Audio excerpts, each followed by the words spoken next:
Well, my name's Deborah Hall, and I'm holding Toto here, one of our 14 horses and ponies that we have. I'm the manager, and I'd like to tell you a little bit about this very special place. Chigwell Riding Trust is the first purpose-built riding school in the world, and we started 50 years ago, so we are celebrating our 50th anniversary this year. We have on average 160 riders every week. My youngest is 2, and we go up to any age. All these riders will have physical problems, learning difficulties, sensory impairment, and sometimes they have that all in one hit. As an organisation, we are totally dependent on volunteers, and we just couldn't do our work without them.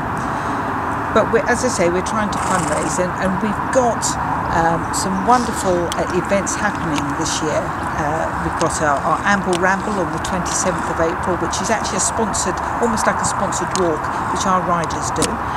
They like to do something to help us as a charity. We receive no state aid at all.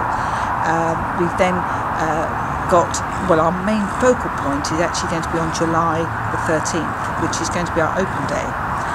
It's also going to be a reunion as well. So we're going to have our usual riding demonstrations and showing the work that we do through the week, but we're going to have a fete as well, and I'm extending it a little bit this year, trying to make it a little bit bigger and a little bit more countrified. So I've already secured badgers, bats, bees, ferrets, so they're just to name a few. But we're going to have carriage driving as well. But what makes it even more different is the fact that we're going to have this reunion, and I'm inviting people back who've been involved, hopefully from '64, whether they're going to be our riders, volunteers or staff. A great opportunity for everybody to see what has been going on in this period. We're actually going to have an archive section in our indoor school, and we've got wonderful footage of riding that actually started in the 50s at Forest Lodge, which was in Epping Forest, when it was a riding school. And children came from St Thomas's, and they used to ride free of charge every Monday. And the benefits were soon seen, and that's why Chigwell Riding Trust was set up. We were formerly known as Pony Riding for Disabled Trust, but we changed our name in the millennium year.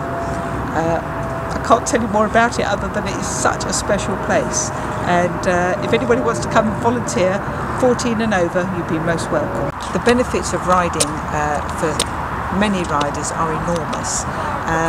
For certainly children who are wheelchair users, riding hopefully can enable them to walk. I'm not saying it's going to happen in every case, but the horse is three-dimensional.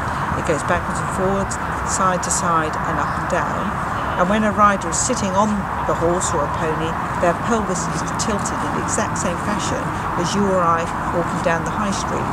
So messages are sent up to the brain, and this will help with their balance and coordination.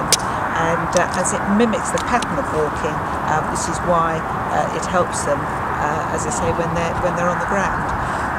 And they see things from a different perspective. Just imagine spending your whole day sitting in a wheelchair, and you're always sitting there looking up at people.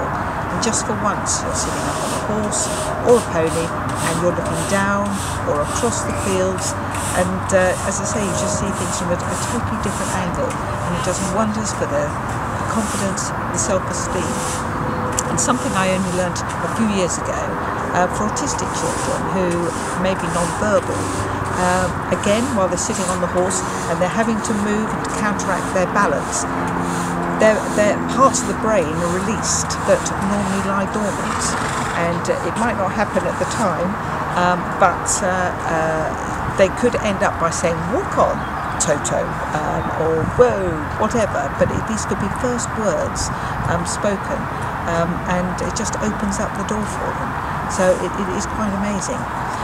But if anybody wants to try and contact us, do look at our website, which is www.chigride.org.uk, and all the information is up there, and our telephone number, and we'll welcome you with open arms. And don't forget, this is a very, very special year for us, and we are trying to raise this £50,000. As we receive no state aid at all, we have to raise every single penny. So anything you could do would be fantastic. Thank you very much for listening.